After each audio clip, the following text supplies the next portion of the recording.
Survive and Advance on the Gruely True Sports Network. Survive and Advance is brought to you by MyBookie.ag. Remember to get up to $1,000 cash bonus on 50% of what you put in your first deposit. Go to thegruelytruth.net, click on the MyBookie.ag banner at the top of the page. I am your co-host for Survive and Advance, Mike Goodpaster, and right now I want to welcome in my other co-host, baseball connoisseur and expert, Stephen Risley.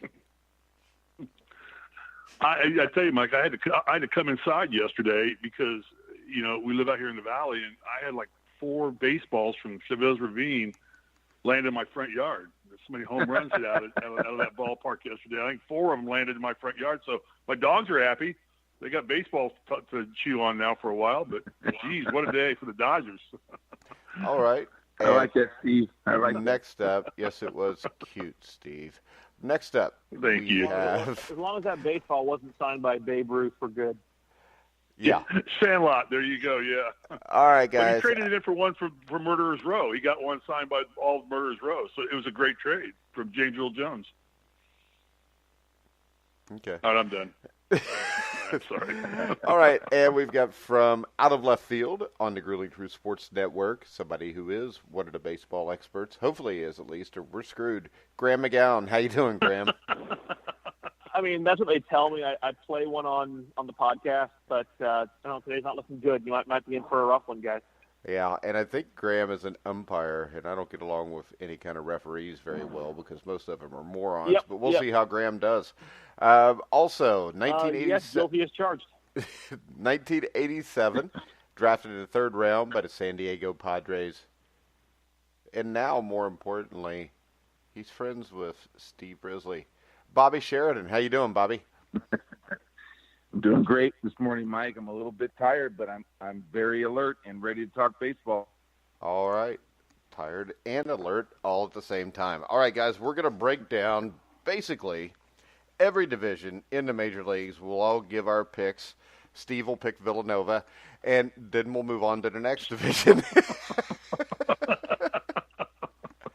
That's an inside joke if you haven't heard the show, because Steve did pick Villanova to win the national championship. I did not pick him to win. Did I pick him to win the national championship? You picked him to win the national championship. We've got it on, what do you call it? I would say tape, but I don't think instant replay. Instant replay. Yeah.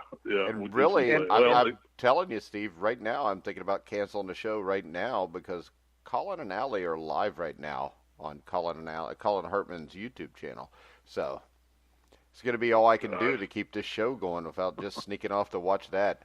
All right, so let's start the American League West, where the last few years the Houston Astros have been the best team. And let's start off with the Astros. They added Michael Brantley, Wade Miley. The big question here is, what kind of effect, Graham, does losing Lance McCullers for the year have on this team? I mean, you lose McCullers, you lose Morton. I had a chance to watch these guys yesterday in Tampa. They looked really good. Verlander, a little off at first. Didn't have quite the same command you'd expect. But, again, it's the first game of the year. So this is a team with a lot of pop. Altuve is still going to be, what we're used to seeing, a guy who's going to spray the ball around the yard. He hit a home run that I thought was going to be just a fly out to left, and it kept carrying inside Tropicana Field. Keeping in mind, once Correa comes back, you have Yuli Gurriel, you have Bregman, who you just extended. Robinson Chirinos is going to be a good catcher, as Gaddis and McCann are both gone. So they're going to win the division. All right. Bobby, do you agree? Well, I agree. They're the biggest favorite among all the divisions. They're they're minus 900 to win the division. So I mean, it's pretty much a slam dunk. Yeah, when you've got Justin Verlander and Garrett Cole both pitching, it's going to be hard to beat that team.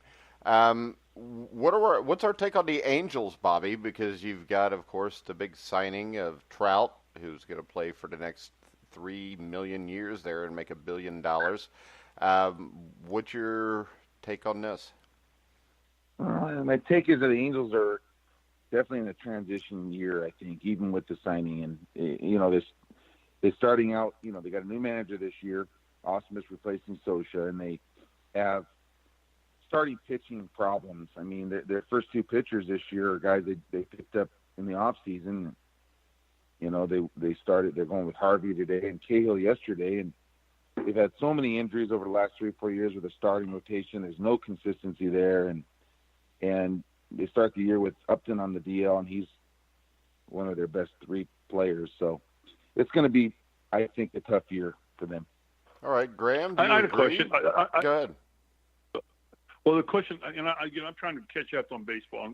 I know you guys are geniuses on it, and it's probably the weakest sport that I'm familiar with at this point in time. But the thing I was reading about the Angels, is there enough support around Mike Trout, guys, to justify spending that kind of money on him? Because what I'm reading is that the rest of that team is not very strong, and there's injuries on that team, and to justify spending $430 million on a player when you don't really have a lot of support around him, is that a good investment for the whole team? Graham? That was Chris's argument as well. I mean, at some point, you've got to pay the guy. I think the question is, at this point, I think he's happy where he's at. So it's one of those where I'm not even sure he's as concerned with winning a title, which I know a lot of people will say you question his mindset as an overall, player, but you had to keep him. If he wanted to come east, he would have. He's from New Jersey. He had the opportunity. Of course, Bryce Harper wanted him to come to Philadelphia with him. They've got him for long enough that they can go ahead and make something happen, but at least what we've heard so far, that farm system has not had the nicest pipeline right now, the same way San Diego does, where the Padres are expected to be big contenders in the next 3 to 5 years with all the young talent that they have. The Angels, not so much. And they have a lot of work to do to try and even get themselves relevant long-term, even when Ohtani comes back. And there's talk that maybe Ohtani hits this year and doesn't pitch. I'm not sure how in the world it's going to happen unless he has some crazy, there's Japanese medicine things happening that allow him to come back and do a lot more after Tommy John surgery than most people do. But I think it's best to just shut Ohtani down the whole year. You're not going to contend and then just play for next year. And Ohtani's not due back till May or June, correct? At minimum. I mean, he's supposed to have had Tommy John surgery last year, and they're saying they think he can swing. It's a nice bat, but again, to me, if you look at it come May or June and you're not contending, what's the point? At this point, you're risking a lot more injury for zero reward. All right, Bobby, what's your take on the deal and what the Angels did? Well, the Angels had to do that. I mean, if you want to win and start the rebuild right now, you unload him, you let him go, probably trade him, right? And you get, like they do, you get young players and 4, 5, 6 great young players, whoever wants to take him on, but that's suicide because he's so popular. It's like trading Mickey Mantle, and you just don't do it. You can't do it, and you just sign him to a huge deal. They had no other choice, and you hope to continue to build the farm system like they have been. It's in much better position now than it was 2, 3 years ago, and they just have to keep going in that direction. They have to keep making strides, like with signings that they can make to stay relevant on the major league level while they keep building. And so it's a process that's taken already 2, 3 years. It might take 2, 3 more. Yeah, and Bobby, you live out here in Los Angeles like I do.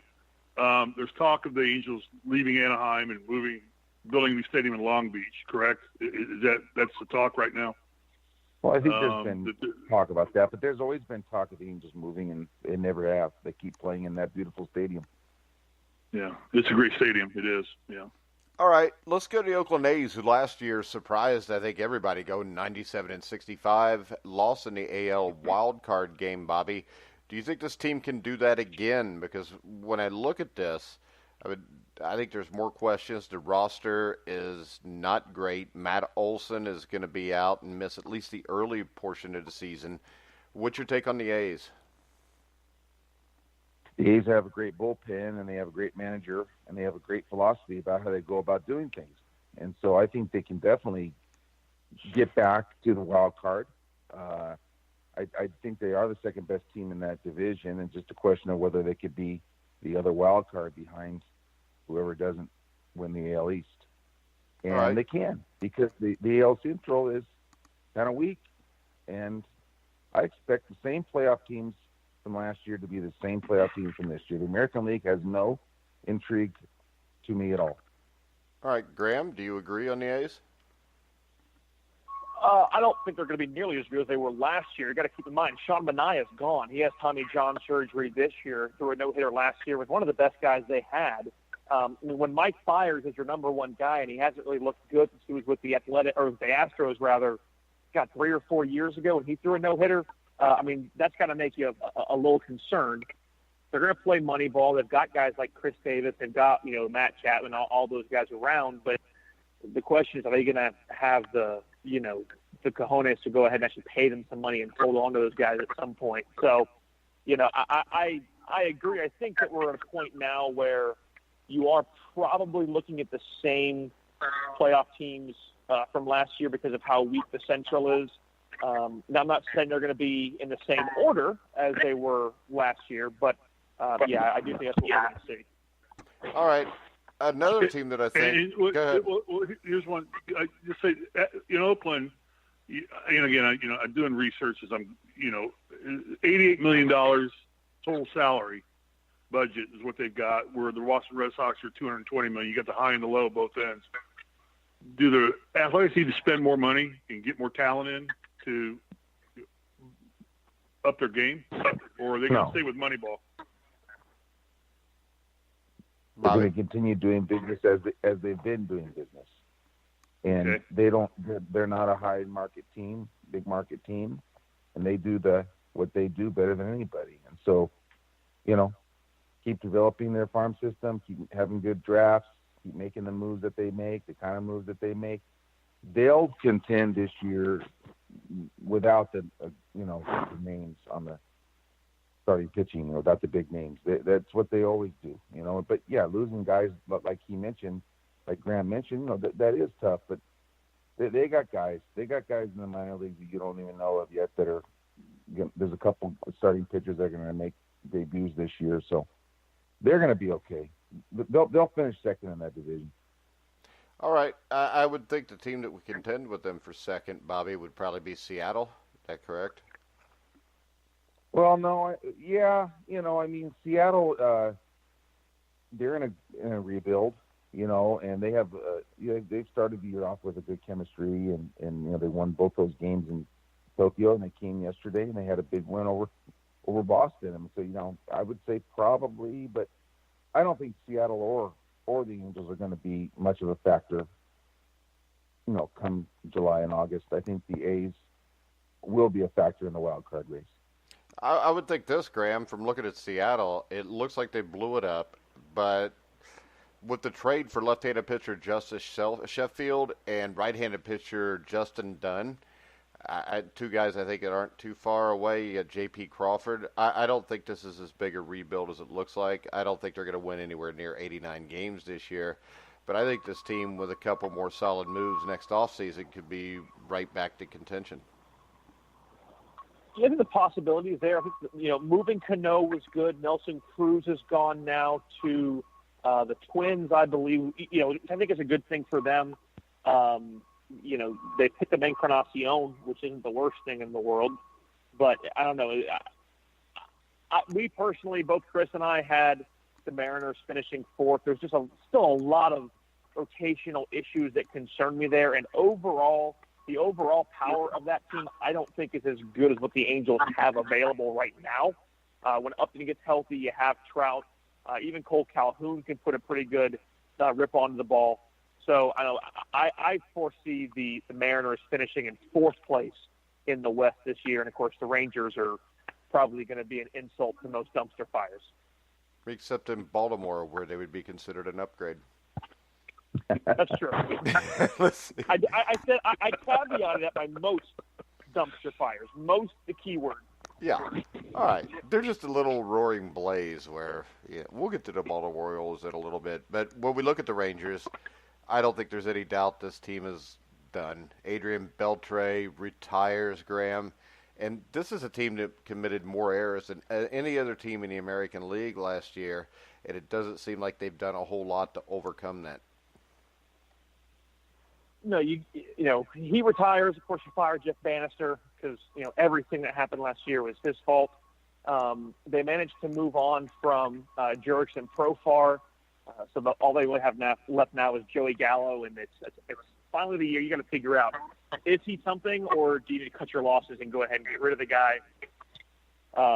What needs to happen is they need to find a way to get the hell out of Ruben Odor's contract. They paid him all this money 2 or 3 years ago, and the biggest hit he's had since he got his contract was hitting Jose Bautista in the jaw.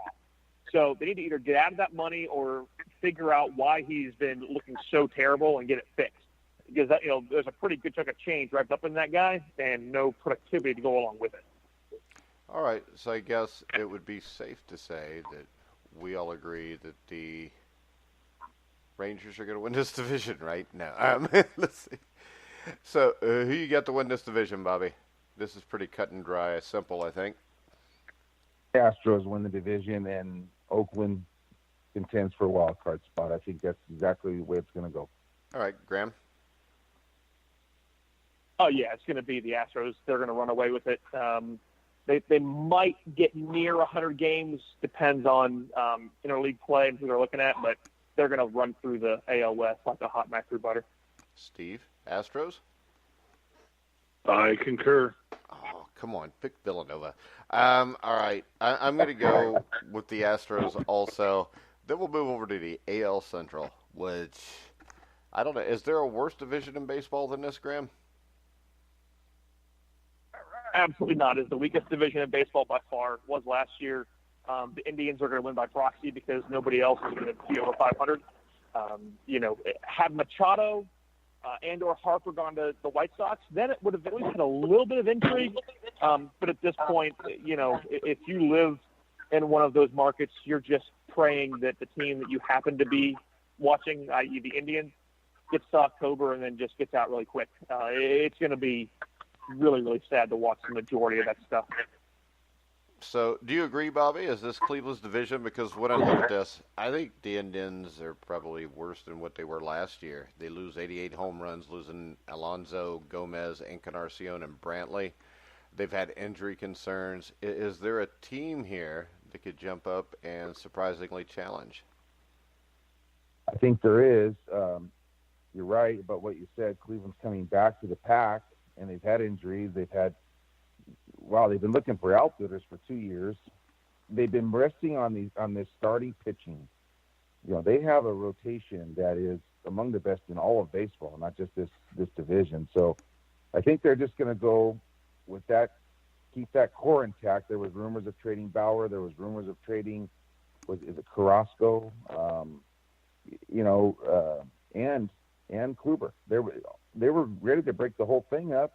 They kept it all intact. That'll give them the division. Is there a team? Yeah. I think the Twins. The Twins had a lot of problems last year, a lot of injuries they had. I don't think Paul Molitor was the right fit there. They replaced him at the helm, and they made a few moves in the offseason that are interesting, and I think the Twins at plus 300 might be a decent bet to win that division. All right. Graham? I don't think that the Twins are going to I think that's a big time jump there. If you're looking for a hot take, yeah, that might be a good one. Yeah, but how about this, Graham? Is it a big-time jump to pick anybody in a division where the team that wins it will probably win 85 games? Well, I don't think any division, any team aside from the Indians is going to finish over 500. So I don't think anybody really has any pieces there. The White Sox, if you look at probably the next best team was probably then if Michael Kopech was still healthy. He had Tommy John surgery, and he's throwing, 102, 103 when he came over from the Red Sox in the Chris Sale deal. So, all right, actually, I think he came over from the Nationals in the Eaton deal. Either way, I just don't see enough. I mean, the Twins went out, made some pretty good-sized deals, grabbed a guy like Logan Morrison, who was horrific last year. Lance Lynn, they paid a lot of money to. He wasn't any good. I believe he's now either in I think he's in Detroit or something like that now. I don't see enough there. They lost Joe Mauer, probably the biggest thing. Maybe he'll come back as, some kind of special instructor or an advisor with the team. But, they've got a little ways to go before they're going to finish over 81 wins. All right. When I look at this, Chicago White Sox, Detroit Tigers, Kansas City Royals, The Royals, I think, are probably the worst of those three, Graham. And this is a team that was in the World Series just a few years ago. Kind of shows you what happens to a small market team. So my question is this: when we talk about the Oakland A's can only spend $88 million, and the Boston Red Sox are spending $230 million. Is there anything that Major League Baseball could do to rectify that situation, or is it something they should just leave alone?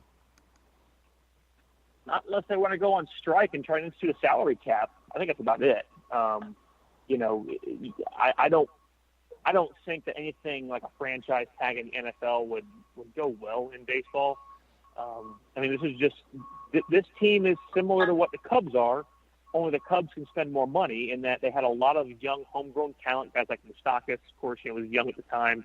Hosmer comes up, Yordano Ventura, the late Yordano Ventura, all those guys that were young. You had Gerard Dyson, of course. Lorenzo Cain was still so young at that point. You realize, I think also just how important a guy like Ben Zobrist was, who's kind of a veteran, crafty second baseman who's gone to multiple teams and has seen success in those because of the veteran presence he brings. The Royals hung their hat on a great bullpen. That bullpen began to falter really rapidly. And after they went to 2 World Series back-to-back years and win one of them, all of a sudden that window just, the window stop falls out and it slams shut on your fingers. Well, and then you look at the Detroit Tigers, and they still got 5 seasons remaining on Miguel Cabrera's contract, which is $30 million plus annually. Is there any hope for the Tigers looking in the near future? Bobby? No, best you had Michael Fulmer, sorry, and he's had surgery, so all your big arms are lost. Yeah, everybody is having Tommy John surgery this year. It seems like all the cool kids are doing it. Bobby? Yeah, it's been kind of an epidemic in all of baseball. Even with draft picks, are being signed right after, just before having that. It's Detroit's kind of started. They've tried to start a rebuild, but at the same time being just albatross with his contract and a couple others. And this is why you're seeing real hesitation by major league teams in signing, a lot of these guys. And we're at an interesting time right now in Major League Baseball because you just spent, $1 billion on 3 players, yet there's really solid mid-level major leaguers that have to wait until damn near the start of the season to find jobs because they won't pay those guys. So there's a lot. We're at a high and a low there, and we're looking at possibly a labor situation again coming up really soon. And yet that's at a time when baseball as a whole is prospering greatly in revenue.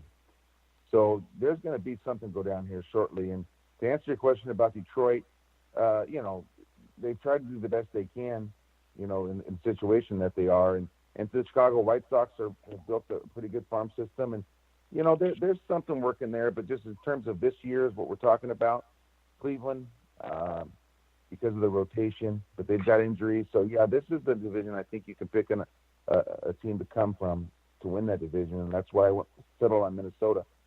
And they had a pretty good game this year. They beat Cleveland 2-0. Are you picking Minnesota to win the division then, Bobby? Absolutely. All right. I'm going with Cleveland. How about you, Steve? I concur. Okay. Graham, do you concur? Yes, I think Bobby is just proving why the opioid epidemic is just rapidly growing and causing distress in this country. Why would that be? Well, he lives in California. He's more into the LGBTQ community, probably. Him and Steve. Steve's president. Bobby, we got to team up here, Bobby. Come on, we got to protect our turf. Oh, I think Graham's out there too. So I'm the only sane one here.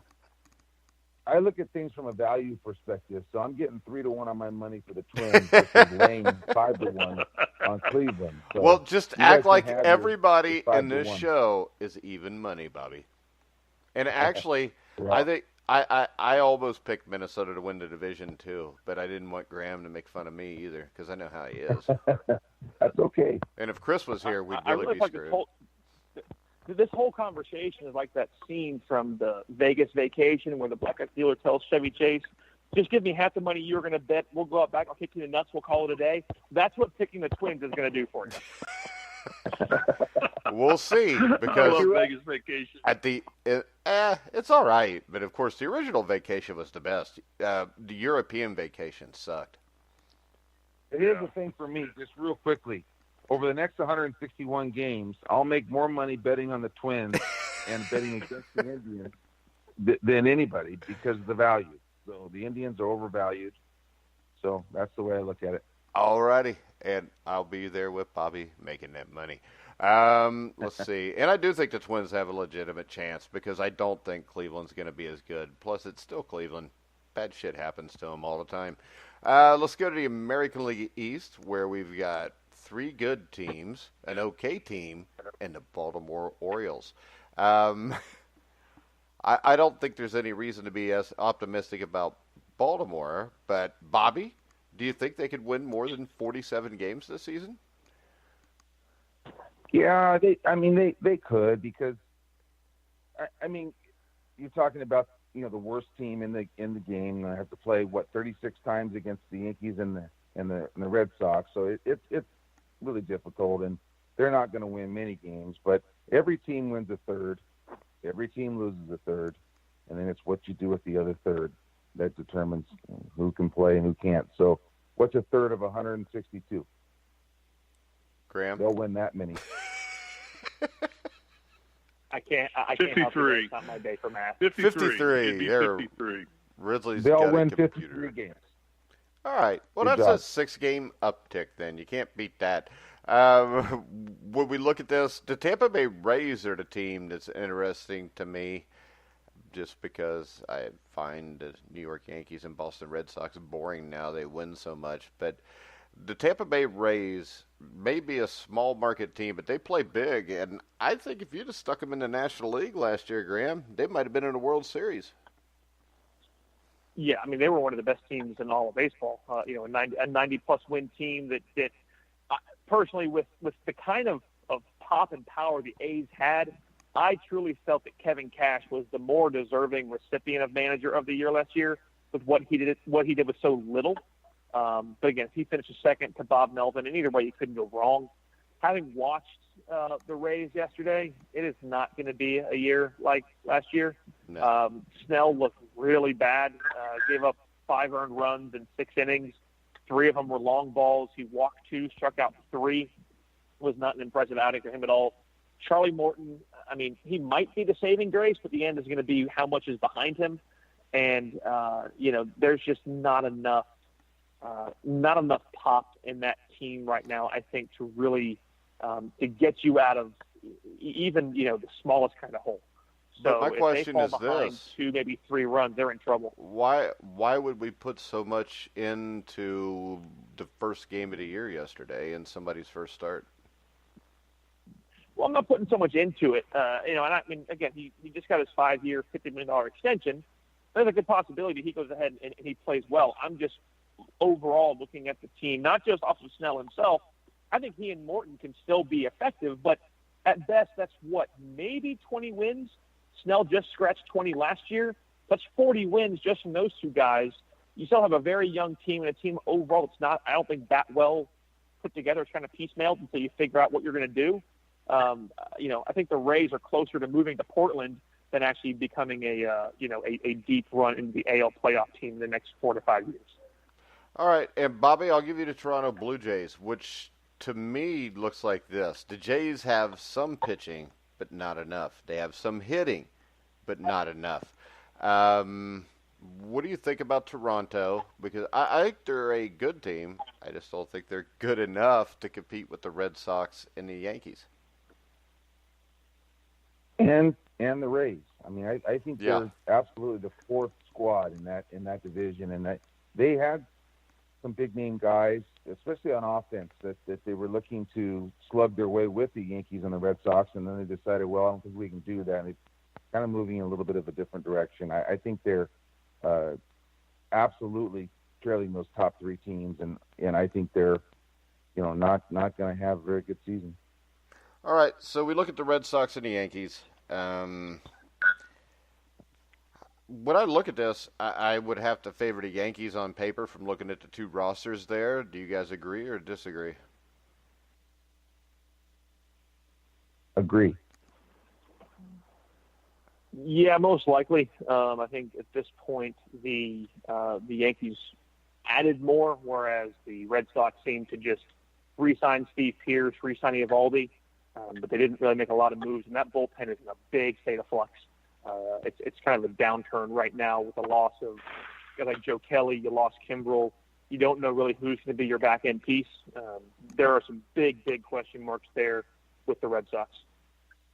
All right, Steve. The Red Sox decided to not spend money on their bullpen, which is smart because you have to take a stand somewhere, and that's where I think the best place to take it, because you can bring up young arms, young flamethrowers, and you can develop a nice bullpen without giving big dollars to guys like Kelly and Kimbrel. And that was a good move on their part, I think, and it created the flux, but I think it's a flux that can be fixed.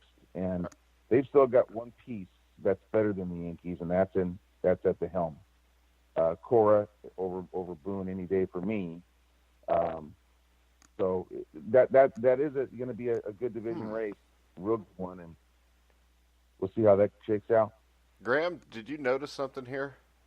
He spoke poorly of a former Cincinnati Red, Aaron Boone. I think each manager. I think this though. I think Alex Cora, Graham, was really impressive last season, especially in the playoffs. Oh, he absolutely was. But I think both manager is really the best fit for their respective team. I think Cora has kind of the mindset, having played for the Red Sox and knows what that team is about, and because of the stage that Boone was on, that he has the right mindset to manage the Yankees, and he is a younger. We mentioned this last time that I think he's a little bit more willing to listen to analytics than an older guy, but at the same time that can be a detriment. But I wouldn't say I have faith in more than one over the other. I think each took their licks. One had a much markedly better team, in my opinion. The Yankees outperformed my expectations last year. I think with the pieces they've added now they're going, they can meet those expectations. And if they beat them last year, that makes them a scary team in the AL this year. All right. Speaking of older people, Steve, who do you like in this division? You like the Red Sox, Yankees, or do you like a surprise? I've been a Yankees fan all my, like you're a Reds fan. I'm a Yankees. No, don't tell me that. Who did you cheer for in 1976, Reds or Yankees? The Reds, of course. Then you're not a Yankees fan. You're just one of these little nut huggers that jump on the team that's winning. Okay. Well, that escalated quickly. You told me last year you were a Dodgers fan at one point too, Steve. No, if I got to root for the team, city I live in. I mean, I'm not necessarily a Dodgers fan, but you got to root for the team you live out here. You got to root for them. So I'm obligated to root for the Marlins and the Rays. What little yes, you are. What little I know about baseball, the Yankees roster looks strong. But the Sox seem to have their number the last couple of years, so good for them. But I'm going to go with the Yankees. All right, Bobby? I don't want to say the Yankees, and I'm having a tough time, but I'll go with the Red Sox. Well, I think this, though, Graham, I think it's safe to say they're probably both going to be in the playoffs. Yeah, they're going to be 1-2. I picked the Red Sox to win the division again just because of some of the early injuries. Sabathia, we'll see what he does. Tanaka needs to, looked pretty good yesterday. Severino was hurt early in the year. James Paxton has to be he has to be what you traded for, and we'll see if Gio Gonzalez actually stays on the team the entire year. I just think that there is still a lot more overall pop. The Yankees relied a lot on getting out of trouble, whereas the Red Sox caused trouble. And I think that's sometimes an easier thing to sustain when you have pieces like Betts and you have Martinez and you have Benintendi. You have a lot of guys there that force teams to pitch to somebody in the heart of that order. You can't get around it. And, if the Yankees find that consistency and find arms that throw consistently and deep into games, then yeah, they're going to be, a big piece to contend with. The loss of David Robertson, I think, is big, but not massive as long as Betances stays healthy. That's the big question mark and the big caveat for them. All right, so who's your American League champion, Bobby? Oh, wow. I wasn't ready to answer this. I think I would have to go right now as we start. I would just continue to go with what we saw, which is Boston. And, over the next month or so, that 2 months, that opinion could change. But I'll go with Boston as we start the season. All right, Graham. I'm going to go on a limb just for the fun of it and say the Astros. I think that we're going to have one of the two AL East teams as the best team in the division. The other is going to be a wild card, which means that assuming they win their wild card match, will face each other and knock each other out, or knock one of them out. And that gives the Astros the possibility of facing the Indians and going on to the ALCS. I think they have the ability to play spoiler. They almost did last year. So for fun, I'll say the Astros. Steve? Let me check something here real quick. Hang on. I'll tell you what. Okay, I'm going to go with the Astros for this reason. Verlander's married to Kate Upton. That's enough for me. Okay. I'm going to go. I think the Yankees will win the division, but I think the Red Sox will win the wild card and win the American League. All right, let's switch over to where they play real baseball, which is the National League, and we'll start off in the National League Central. When we look at this, no. We're not going to go West, Central, East in the AL and then just start in the Central. No, we're not. No, we'll start in the East and work our way back. I hate to tell you this, Graham, but you know what? When you do out of left field, you can do things however the hell you want. You're in my world right now. Hey, we're going to start off in the National League Central. Graham, I do this show with him every day. Welcome to my world. It's Mike's world. So well, actually, I just did them, and I'm going to go Central, and I'm going to go East, and then I'm going to go West. How about that? Just because Graham was so, I don't know, what's the word for it? Adamant. Cantankerous. Disrespectful. All right. Cantankerous. Being a jackass works. I'm okay no, with that. Chris is the jackass. You're the cantankerous one. All right. So I'm just kidding. I just took a shot at Chris just because he can't respond. All right. So let's start off in the NL Central, the Chicago Cubs. Key additions, especially you got Brad Brock, whatever the hell his name is, Daniel DeScalzo, Kendall Graverman, lose Daniel Murphy, Jesse Chavez, Justin Wilson. What's your take on the Cubs, Bobby? My take is it's just really interesting, the great job that Madden has done there. They're only, a couple seasons removed from the World Series, and he's had them right there. And there's talk that this could be his last year. That's really interesting to me. They got every chance in the world to win that division, just like 3 or 4 other clubs. Parity is the word for me in the National League. I love it. It's going to be an absolutely great season. I don't like them to win the Central, but I like them to contend with 4 other teams to win the Central. It's going to be a great division.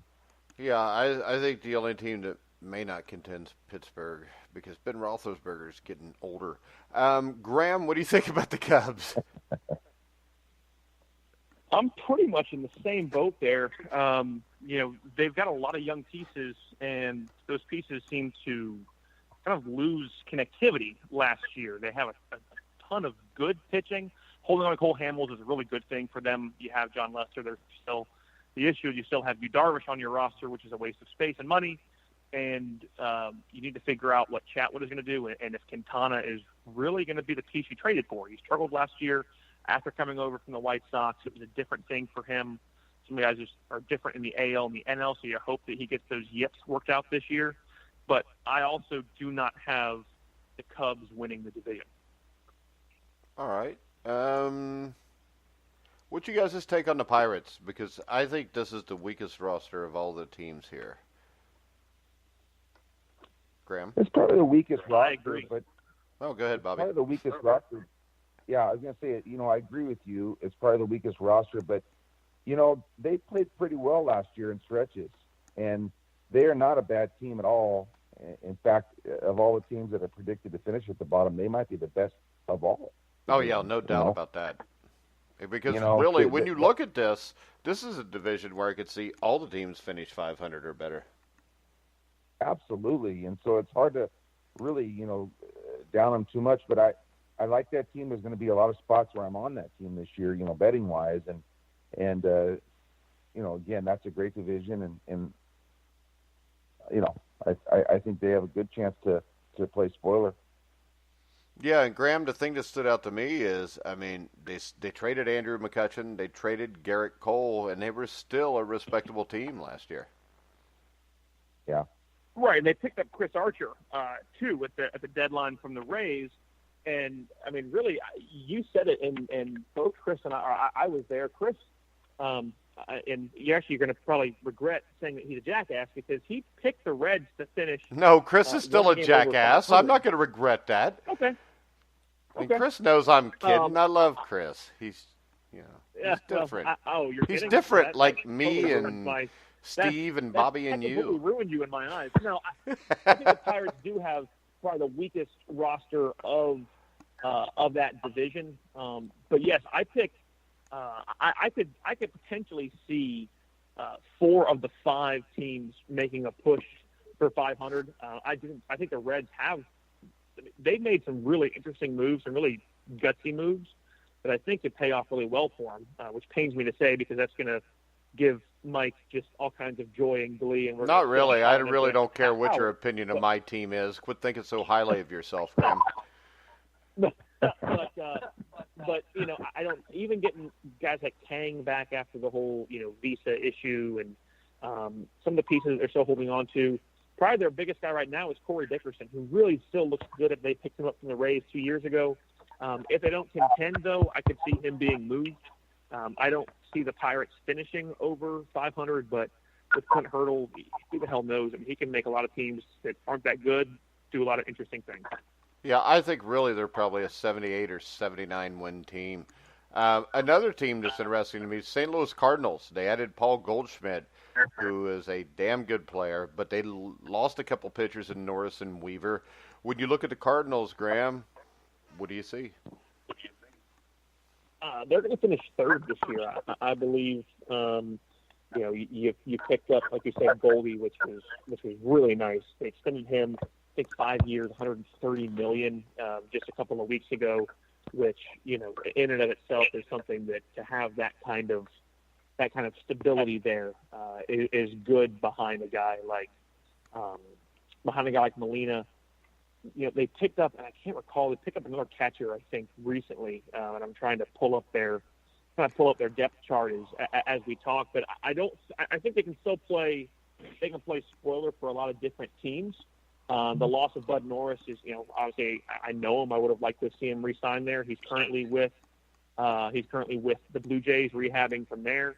But Dexter Fowler needs to kind of come back to normal. If Matt Carpenter plays that same MVP level all year instead of about 2 months worth, and Molina stays healthy, you have Matt Wieters on the back end now, backing him up. There's a lot of good possibilities here. This team could really spoil the division for both the Brewers and the Cubs if they want to. I just don't foresee it happening. Well, the good thing is they won't spoil it for the Reds. All right. What's your take on the Cardinals, Bobby? And give me a little take on the Brewers, too. Kind of put them together here. I'll put them together. The Cardinals, are a great organization, and I really like the manager that they brought in from Matheny, and I think he really fit with that club last year. They finished really strong, and they picked up Goldschmidt, and they picked up the reliever again, who will become a starter. Martinez, I believe, is the name. What is the name there, Graham? That the young flamethrower that they picked back up for this year off of Tommy John. Oh goodness! I had just closed it. I was trying to pull up the Brewers. I don't have it up here. Well, it's a Spanish last name, and he was the most impressive pitcher in spring training in the whole circuit. And I was reading about him. So he's going to be on an innings limitation here to start the year, but he'll be open back up. The Brewers in St. Louis and the Cubs and the Reds are going to have a great battle this year, and it's hard for me really to down St. Louis because I think they're better than last year. And as we branch that into Milwaukee, I love what they did, and I love that they kept that team together. And I also like Craig Counsell, and I think he fits that team well too. So that's going to be a good 1-2 race, I think.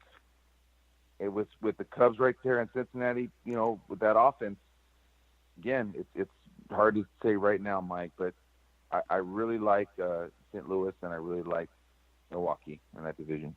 Yeah. Well, too bad you're wrong.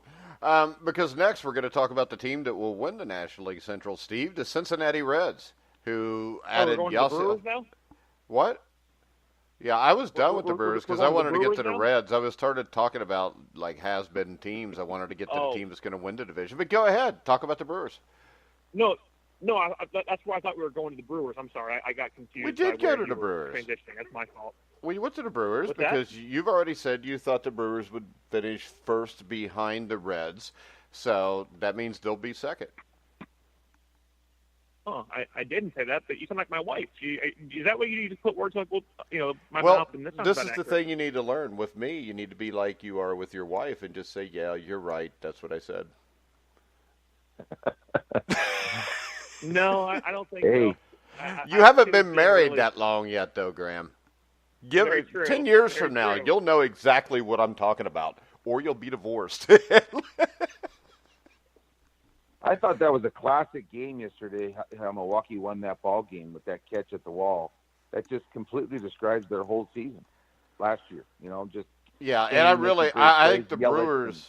I think the Brewers are a really good baseball team, and if it wasn't for the fact that the Cincinnati Reds were in the Central, I would think they'd win the division. What do you think, Steve? Who do you got winning this division? I'm going Reds. I mean, I'm a Reds fan, so. God, you were just a Yankees fan. I hate making these picks because you're always going to throw it back in my face somewhere, like Villanova or Michigan last year. I'm going to catch crap for it in 6 months.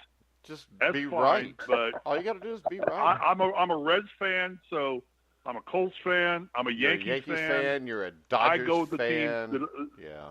I'm a Dodgers fan, so I'm going with my teams that I want to root for. That's why I don't gamble. Because let me tell you this. To do it. Let me ask you I'd rather just root for the teams I want to root for. If the Reds played the Dodgers in the playoffs, who would you cheer for? The Reds. Okay. Definitely. If the Reds played the Yankees in the World Series, who would you cheer for? The Reds. Then you're a Reds fan, dumbass.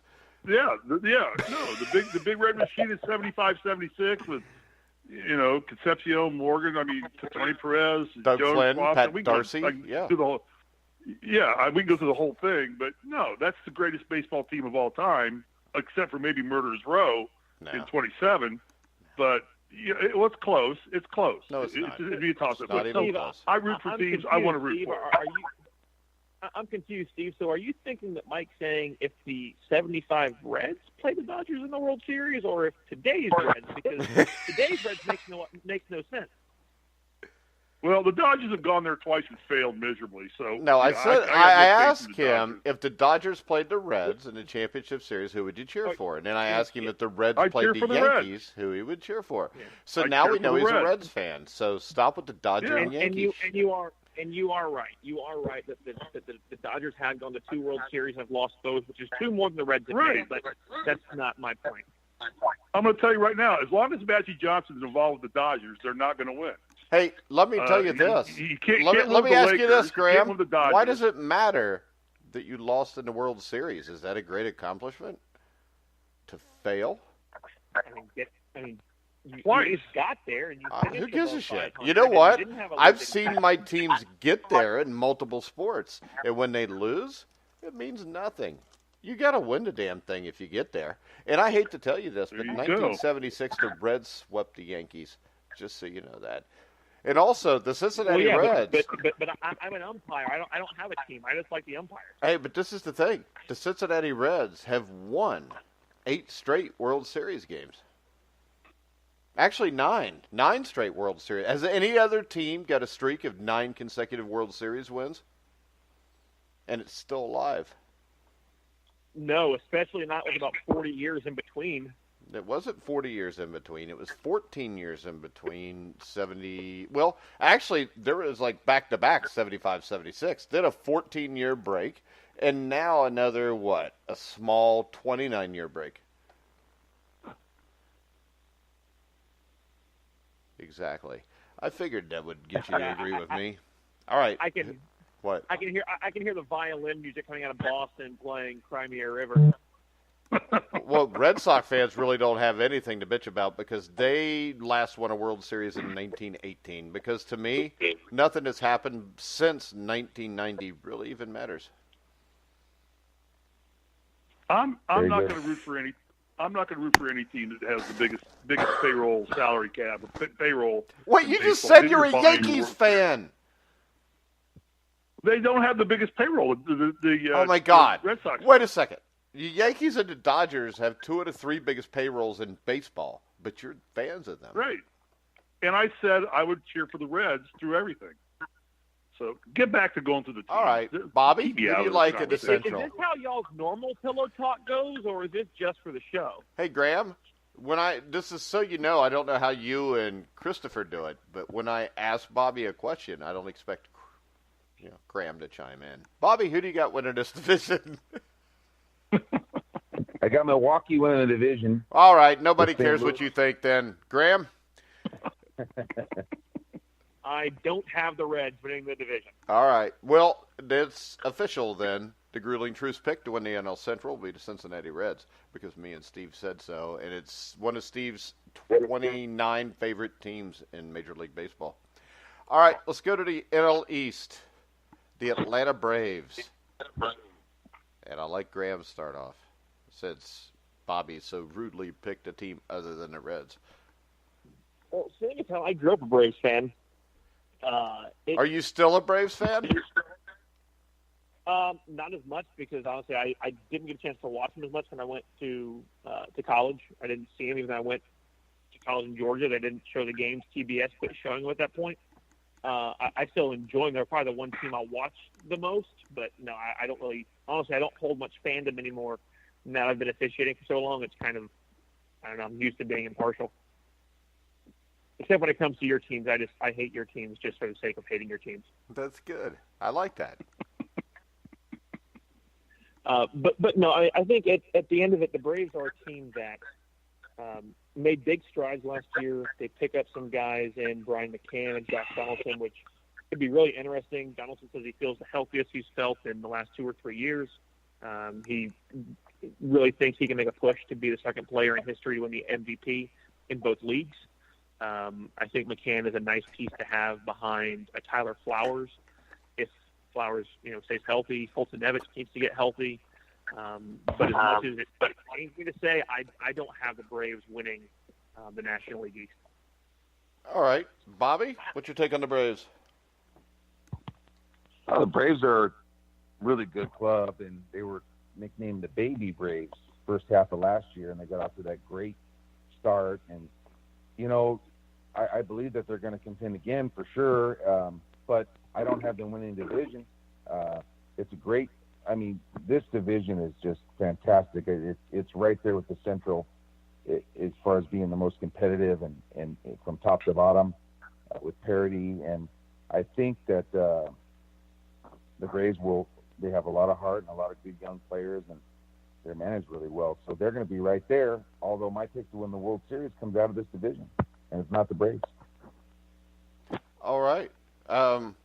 Steve, do you like the Braves to win the division? Nobody else does. And we've got a Braves podcast now called The Platinum Sombrero that just came out with a new episode today. I saw that. Yeah, I saw that. I haven't listened yet, but I saw that, Mike. Well, it's only been, they've only had a show like the last 6 weeks, but you probably didn't have time to listen to that with your busy schedule, Bobby. Steve? I haven't. What do you think of the Braves, Steve? I concur. Okay. And then we'll move on to the Philadelphia Phillies, which I think we talked about the NL Central and how loaded it is. This division is just as loaded, and it might be loaded with, outside of the Cincinnati Reds, of course, even better teams, Graham. Yeah, this is going to be a really competitive division, and oddly enough, I think the one that got me is the Phillies are still a relatively young team. You know, Aaron Nola got his extension. Arrieta is still there. Of course, man, I don't know. What really gets me, I'm still not completely sold on that team. I just think there's still just a little bit of youth. I don't think picking up Bryce Harper does that much for you. Like we talked about with Sarah a couple of weeks ago, I think that the honeymoon phase will last all of maybe a month and a half, and then the boos begin to start raining down and no one cares. But picking up Real Muto is great.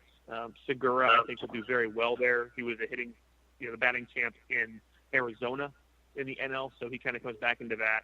And then, of course, you get McCutchen as well, like Reese Hoskins. So I have them finishing one game behind the Braves for third place in that division, but it's a crapshoot on those guys.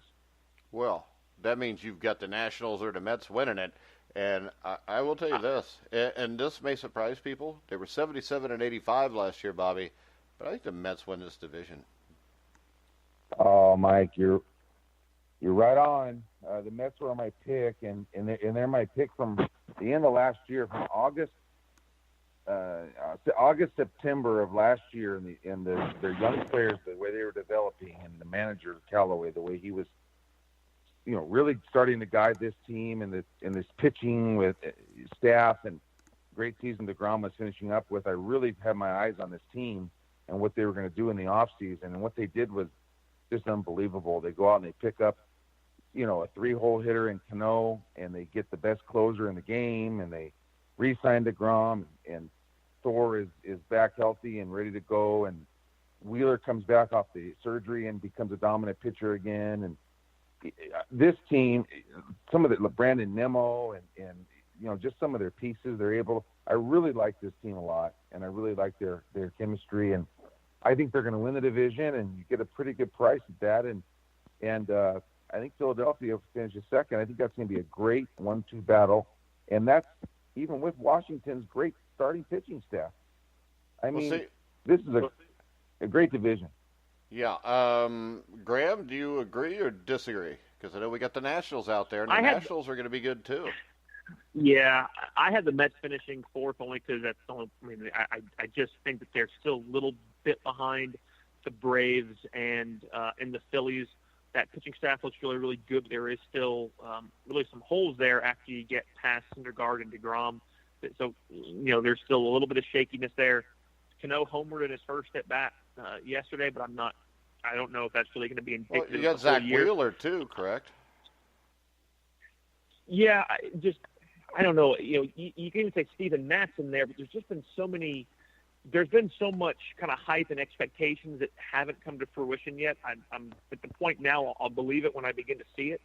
I think last year was a real fluke for the Nationals. They should win the division. That's who my pick is this year. Chris was a little bit surprised at me on that one, but I don't think they lost anything getting rid of Harper. You have Juan Soto, who at best is a wash, if not better. He's younger. He's under team control. Victor Robles is, by a lot of people, expected to win Rookie of the Year. In center field, Adam Eaton shifts over to right field. Zimmerman needs to be better, but Trey Turner, Rendon has been really, really good the last couple of years. He's been MVP worthy. Brian Dozier and Wilmer Defoe will be a nice 1-2 combination there at second base. They have a pretty nice set at middle infield. They can work between 4 different guys. And adding Patrick Corbin, to me personally, I think he's a number 2 guy, and Strasburg should be bumped down to number 3. The Strasburg injuries we've seen, some of that lack of consistency. The question 2 years ago of did he actually want the ball in the playoffs really made me a little leery of him as he's gotten older. I think Strauss would be the number 3 guy in my depth chart, but I have the Nationals winning it. My concern between the Mets and Nationals, and why I think the Mets are a little bit better, is I think the bullpen's a lot better than the Nationals. Their bullpen is going to probably be a little bit deeper. I think, Doolittle's still a pretty good closer. That is one of the areas that I would see the Nationals need to improve. But that's really one of those things that there are so few good bullpen pieces.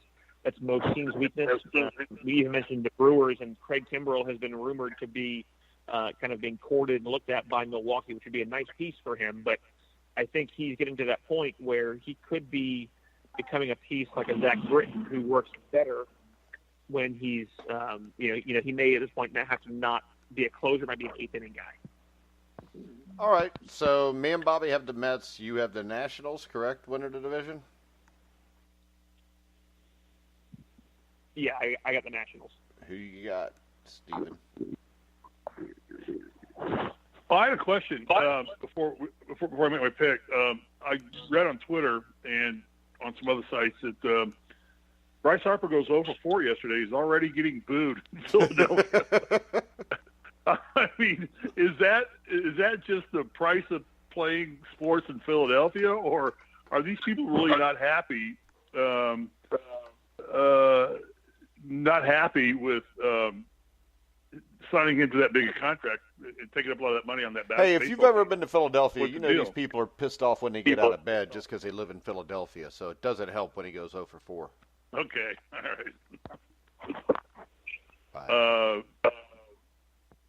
They won't be booing him when he leads. They won't be booing him when he leads the league in home runs in August. Okay, great. So I'm going to go with the Phillies winning this division. I'd say, Bobby, there's a Is that chance, even if he leads the league in home runs, that the Philly fans could still boo him. Yeah. So, Well, I just maybe. saw after the first game, he went 0 for 4 yesterday, and he got booed. yeah. Oh, my Well, God. Give the guy a chance. Come 0 on. for 4. He's done. All right, let's go to the National League West, where the Dodgers have dominated with a deep pitching-rich team over the last few years. Puig is gone. They've replaced it with A.J. Pollock. Is that how you say that, Pollock?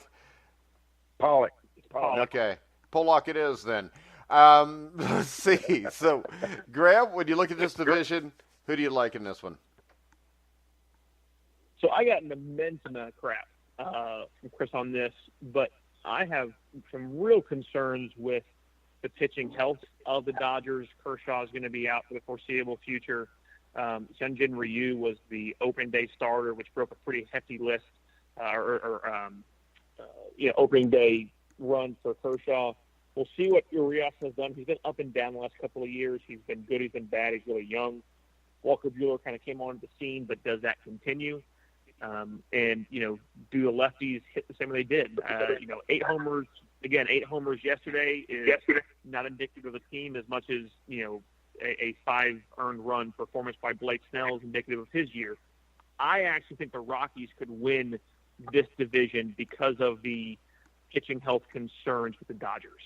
Well, I think this, and we'll go to Bobby now, but I completely agree with you. I think they're going to win the division. I don't think they could. I think they will. I mean, you got Kyle Freeland. You got Herman Marquez. I love those foreign names. Did I get that right, or is it German? It's Herman. Herman, whatever the hell it is. I'll just call him Marquez from now on. I'd say if you get another starter between the three or the triumvirate of Gray, Bettis, and Anderson, I think this is a big year for the Rockies, and I think the Rockies win this division also, Bobby. I want to say yes to that because I agree. I loved what they did last year. I was on them a lot over the last 2 months of last season, and re-signing Arenado and that team's a good team. But I don't know that they're going to have to pick up that pitcher, and they're going to have to really have big years out of all those guys you said, because the Dodgers kind of have an embarrassment of riches in the starting rotation. And we have, as soon as they unveil Walker Buehler, that he might win the Cy Young, and that's how good the Dodgers rotation is. And they have a lot of depth, and the Dodgers are built for the regular season. They have, really found a way to win the regular season. They've won that division, 5 or 6 years in a row, and they have a lot of depth on their roster. And I'm going to pick the Dodgers to win the division, although I would love to see the Rockies do it. All right, Steve, who wins the division? Your favorite team, the Los Angeles Dodgers, or somebody else? I got to see with the Dodgers. Dodgers got some players back. I mean, Bellinger came back this year. Isn't he back? Seager's back. they lost some big stars, but Machado, I don't know that he was really that much of a factor for the team last year. I kind of like what Bobby said, was that this is a team that's just built to play baseball every day. They're blue-collar workers. They go out, but they don't seem to have the panache to get through the World Series, in my opinion. And this is probably the team I know most about because I just live out here and I get more news about the Dodgers than anybody. But I think the Dodgers still dominate this division, but, you know, I don't think they can win the World Series. I don't think they're strong enough with enough big play rate players that can get them through the World Series. So I'm going to go with the Dodgers here. All right, let's go to the Padres, and I'm going to give this to Bobby since he got drafted by the Padres in 1987, about 355 years ago. I think this is a team that's probably going to finish 4th or 5th this year. But with that being said, they have the major's top-rated farm system. They've already produced guys like Chris Paddock, Luis Urias, Francisco Meja. This is a team, I think, over the next couple of years is going to turn out to be a contender in this division, Bobby. They absolutely are. This could be the team that knocks the Dodgers off, and that could be like you said, a year but or not two this from year. now. Yeah. But not this year. But this year, I do not believe they're going to finish 4th or 5th. I think they're definitely ahead of the Giants. And it pains me to say that. I mean, Wait a second, though. I'm going to give you this because Bruce Bochy manages the Giants. So with that being said, if Bruce Bochy is managing them, he'll figure out a way to win 75 games, won't he? 80 games? I don't know. It's not like the Padres are the Cincinnati Reds. They're not like borderline fantastic.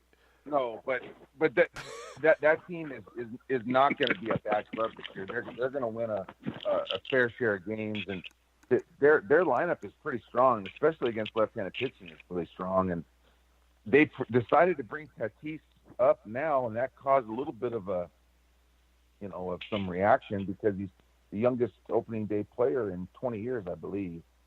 But that's how much they think of him. So that's as good a left side and as talented a left side in baseball as there is. As talented, I said, maybe not this year, but that's going to be something fun to watch. And this you mentioned him. This guy who's going to start on Sunday. He was the best pitcher in the Cactus League. What was his name, Mike? You mentioned him. One of the first three names. Did you say the Catholic League or the Cactus League? You were kind of muffled. Which one are you talking about? I mentioned a few of them there. Yeah. Are you talking about Chris Paddock? Yeah. Well, yeah. Okay. And that team's that's like you said, the best farm system. It's like I said, they're going to be the team that knocks the Dodgers off the perch, and they'll probably be in a year or two. Right. I love that team, and the Giants. Giants are starting their rebuild, and it's going to start in full force next year. So I think this. Tell me if I'm crazy, Graham, but I think the Padres win this division in 3 years, and the manager will be Bruce Bochy. Well, now which one? Am I telling you you're crazy, or because I think both possibly. I know you're crazy. I know I'm crazy, but is that thought crazy? In the next 3 to 5 years, I could certainly see that. There needs to be a little bit more continuity in the rotation. They have, like you said, Paddock is one of those guys who is a bright spot for the most part. That's lacking for them. I have them finishing 4th. I think the Giants are going to be an absolute just dumpster fire this year. It's not going to be good for them at all. Chris has them actually, I think, fewer wins than I did, and I want to say I had him at 50 or 55 wins this year. You're looking at a point now where the only guy that really needs to remain on that ball club probably is Buster Posey, because he is, one of those few guys like a Joe Mauer that needs to retire. He is synonymous with that team. Trade Bumgarner, trade Crawford, trade Belt, trade Panic, whatever you can. They tried to go ahead and put these pieces in there. Bringing in Longoria, bringing in McCutchen. They tried Denard Span for a time, and nothing worked. And it looks almost like what the Braves did back in, the late 2000s, and bringing in the Uptons and all these guys. They thankfully didn't mortgage their team the same way the Braves did, and crippled themselves for so many years trying to regain all the money they spent. But yeah, we're at a point now that we're going to see a complete overhaul, and the Giants are going to lose relevance, or they probably already have. But as Bochy retires, the question is going to be, who do they want to come in and fill that role? Because this is going to be a team that is not going to be anywhere near contention for the next 3 to 4 years, probably. All right, guys. So we'll wrap it up by everybody giving us their World Series prediction, and we're going to start off. I have a question. Can I ask a question before we? Sure. Just one final. I had this written down at the beginning of the show for my naivety, and Graham, I'll ask you this because you're an umpire. 34 home runs hit on opening day, and 5 shutouts. Are they widening the strike zone and are juicing the ball to make the game more exciting? I don't think it has anything to do with widening the strike zone. I just think that, we're at a point now where everything is based on, we've talked about based on launch angle and, and trying to hit the ball long. It's why I would like to see a guy like Ichiro Suzuki become, a hitting coach for a team and try and get guys back into playing small ball. This whole trying to launch it all the time is foolish. So, no, I don't think. But you had 5 shutouts, too. I think you had 5 shutouts where, and they were talking about that being a big deal where 5 teams actually didn't score at all on opening day. And will we have more strikeouts than hits again? That was brought up yesterday. Will we have more strikeouts than hits again? There you go, Bobby. That's amazing. And Graham, I love what you said about launching. I didn't know that. I thought you were going to be on the other side of that. And no, I love that you brought that up. And that was a big topic of discussion yesterday on the Mets broadcast with the guys that I respect more than anybody from the broadcast booth, and that's Darling and Keith Hernandez. So, yeah, interesting, Steve. But one thing I want to say real quick, Steve, not to hijack this, but I have to debate. No, please do. You brought something up about Harper getting booed, and I thought, how could that happen? I mean, it's only the first game, and they won 8-2 or something. I mean, why would they be booing him? And I read an article here where they did nothing but give him a standing ovation. And Bryce Harper applauded the fans and how great they were, and he was a huge hit in his home debut without getting a hit. So where were you? On Twitter, so don't take it for what it's worth. Dude, if it's on Twitter, it's true. So come on, Bobby. If it's on Twitter, it's true. It's on Twitter. So. Well, you know what? If he's 0 for 4, if he's 0 for 4, the amount of money he made in that game, he should be booed, Bobby. Well, I feel like Steve was just standing up in his living room. I feel like Steve was just standing up in his living room booing, and that's the report he's getting. Oh, he was being booed at every event because Steve was going I read it up there with some big foam finger just pointing it down. Who tweeted it out? Let's bust whoever tweeted it out. Who tweeted it out? I would have to go back and all right. Are y'all going to give me your World Series picks so I get to the point of the show I want to get to, where I picked the Reds to win the World Series? Graham, you want to start us out? Go with the Brewers winning the West, the Astros, or the West. The Brewers winning the National League, the Astros winning the American League, and I think we'll go with 6-game series, and the Astros will win 4 games to 2. That's bad for baseball for the Astros and the Brewers to play each other in it. Yeah, I agree. Because the Astros are really a National League team, and the Brewers are really an American League team. All right, Bobby? Sure. I'm going to give you a one that the MLB would probably not frown on. That would be the Mets and the Red Sox and a rematch of 86. And I think the Mets will get it done, same as they did in 86. All right. Now, Bobby's borderline insane. Steve, I'll let you follow that up because you can't screw it up worse than that. Come on, the Mets to win it all. I got them to win the division, Bobby, but that's pushing it. Well, if you got a take like that, why not go all the way with it? Okay. Go ahead, Steve.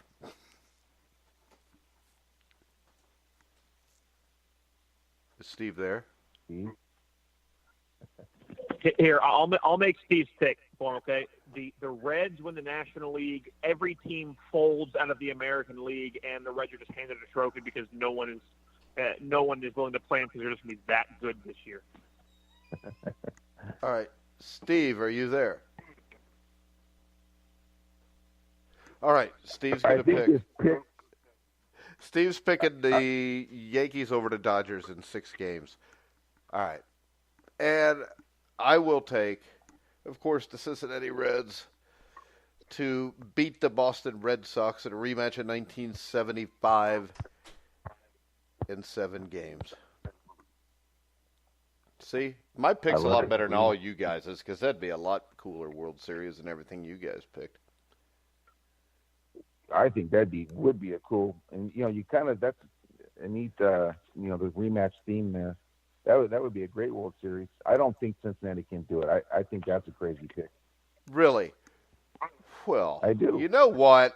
We also had a fight yesterday about Texas Tech and Michigan, and I told you there was no way Michigan was going to beat them. Yeah, but I got you on Oregon. Oregon covered the spread at least against Virginia. Yes, you got that one. But in my defense, I did bet Oregon to cover the spread. I just told you there's no way Virginia would beat them. Steve, who's your World Series prediction? Yo! My World Series prediction? You guys didn't hear it? No, because you weren't on the line, I don't think. We didn't hear you. Oh, yeah. All right. I've got, and again, I'm the least knowledgeable of all everybody on this Go ahead. I know. Yeah, okay. So I'm going to go with the Yankees.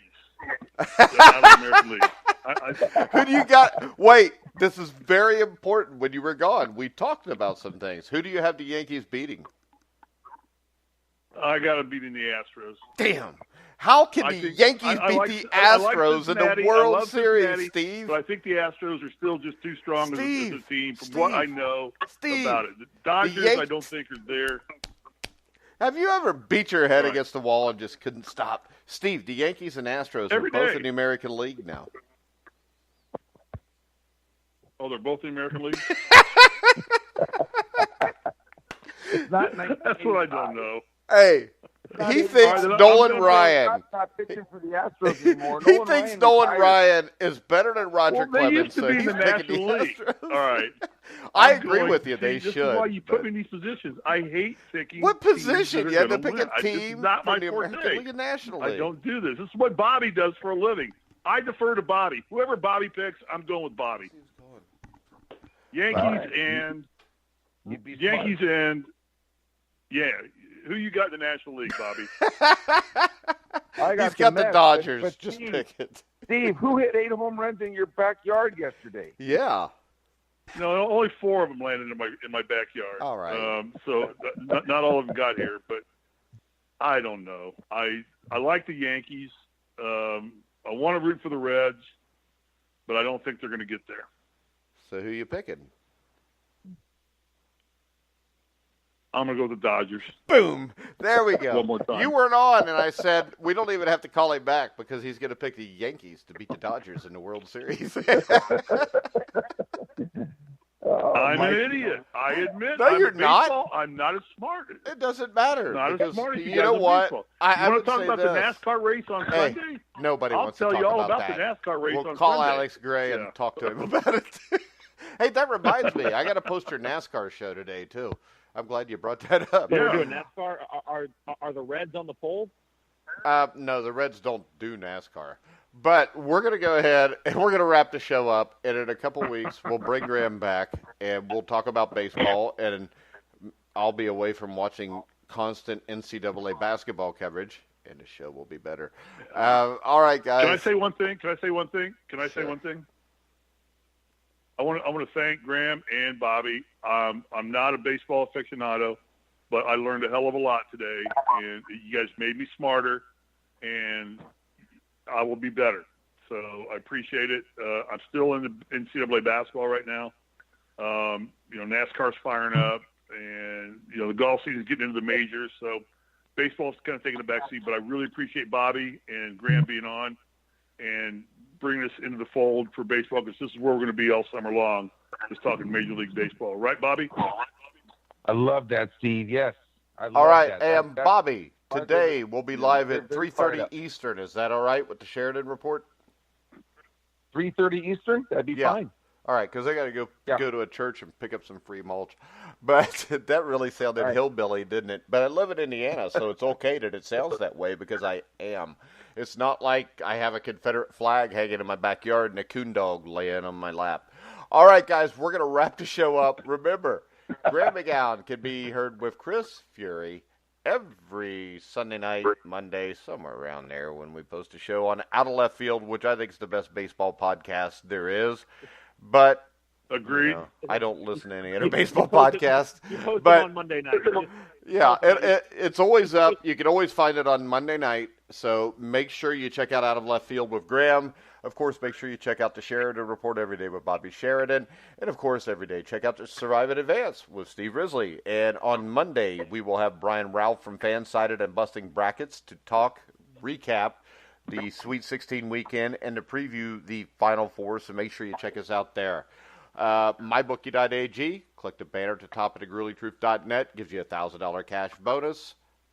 Up to $1,000 cash bonus. So if you put in $2,000, you'll have $3,000. If you put in $1,000, you'll have in $1,500.